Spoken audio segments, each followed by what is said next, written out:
Racing to the 2020 Kentucky Derby and Kentucky Oaks. It's time for the handicapping show, the Friday edition, Kentucky Oaks. We're going to go over some of the stakes races today, get you caught up on the latest from Churchill Downs, and hopefully set you up for the first of two big days of racing when you include the card at Belmont Park on Saturday and the Del Mar card. It's a great weekend of racing. Tiz the Law hit the track on Friday morning. Some video of him galloping. He went around the track a couple of times. Seems to be galloping with a lot of energy. Now, he did not go out much on the last 2 days because of the sloppy surface. Gamine, one of the only few Oaks horses that galloped on Friday morning, so they took kind of the edge off her. She was out galloping. Of course, she's looked really good the last couple of days on edge. And the early overseas betting with the offshore bookies, the money continues to pile in on Swiss Skydiver and Gamine. They are going to be prohibitive favorites in the Kentucky Oaks, and the early money continues to pile in on Tiz the Law. He's basically 3-5 in the early betting overseas. We'll see when the pools come out here in America. Thought we would go over the stakes races. I think there's going to be a lot of chalk today, a lot of two-horse match type race scenarios, maybe one race with a potential long shot. We'll talk about that in the Alpshiba. Starting off with the 8 bells, this looks like a match race between Monday Call and Four Graces. Four Graces back-to-back wins in grade 3s. She won the Dogwood and the Beaumont. She's 2 for 2 at Churchill Downs. She did pass on the test stakes because they thought they had freshened her up for a fall campaign. So Four Graces, 4 for 5 lifetime, 2 for 2 at Churchill Downs. She's going to be favored, and she's going to face the other speed horse in Monday Call. Monday Call dominated the Audubon Oaks at the P-Patch last time out. She's 3 for 5. The pricey Into Mischief filly was purchased for just under $1 million, and those are basically the two horses. There was a key scratch, Perfect Happiness scratch this morning from the 8 bells. The Edgewood Stakes on the turf, they'll be mowing the lawn at Churchill Downs, and another big favorite in here, Sharing, a grade 1 winner of the Breeders' Cup Juvenile Fillies. She is going to be a solid 4-5 favorite in this spot.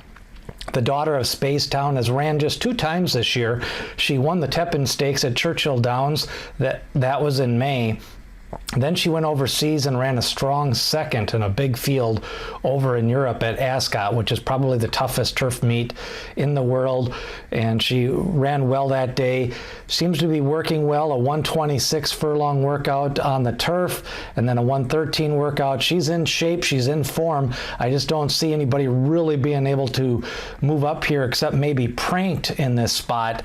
So we'll see. I guess I think you pretty much have to key Sharing in a pick 3 and your pick 5s. That is the Edgewood Stakes. The Alpshiba Stakes, my top selection is McKenzie. I thought he ran better than looked 4th in that Met Mile. He had a wide trip that day. He actually finished 5th, but it was kind of a blanket finish after the winner. Vacoma kind of clear in mid-stretch.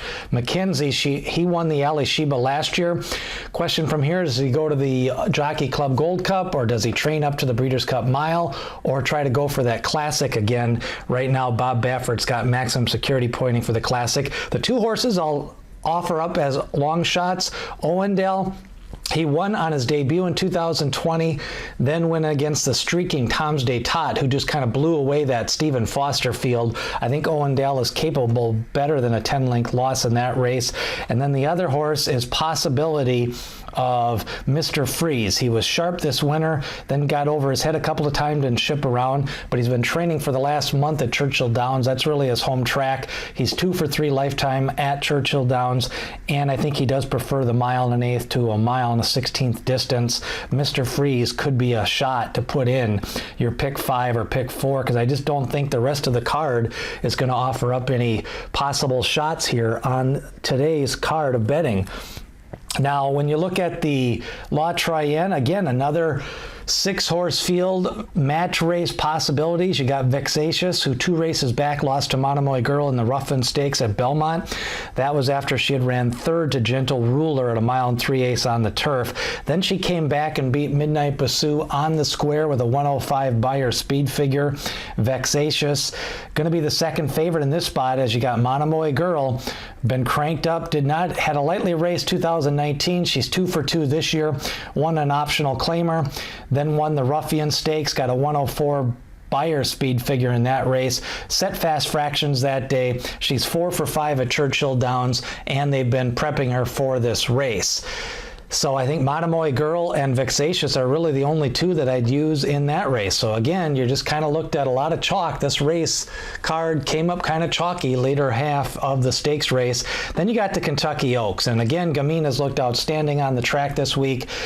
Won the Test Stakes, won the Acorn Stakes. The only knock on her is her smallest margin of victory has been in the non-winners of 2 allowance race at Oaklawn Park, but she faced Speech that day, and Speech came back and won the Ashland Stakes and ran second to Swiss Skydiver. The only hole on Swiss Skydiver is she's been running in a lot of races. She's won her last 4 races against the girls. She lost to the boys, Art Collector, in the Bluegrass Stakes, but Swiss Skydiver, possibility maybe of a speed duel, but I just don't see it. I think Gamine's going to be the lead. I think Swiss Skydiver sits in second, and then if she makes her move too soon, you may be able to get somebody up into second for that exacta, like Donna Veloce or Speech, or possibility of She Dares the Devil. But I think if Swiss Skydiver takes it to Gamine early, she might just be sharp and good. So not a lot of areas to really scope out a price on the stakes action on Friday. The big scratch for Saturday is King Gallarmo. That means a lot of speed has been taken out of this race this week. Art Collector and King Gallarmo, the only 2 that could possibly be some pace pressers. That could leave Authentic on a lone lead. It's also going to put Tiz the Law more forwardly placed. And it also helps that mid-pack trip for Honor AP. I just think the favorites keep on looking better. And just this isn't your Derby and Oaks card of 10 years ago when you used to have full fields and shots and some wide open races. It just seems like it's looking a lot of chalk for today. So that's your handicapping show to get you set up for Friday from Churchill Downs.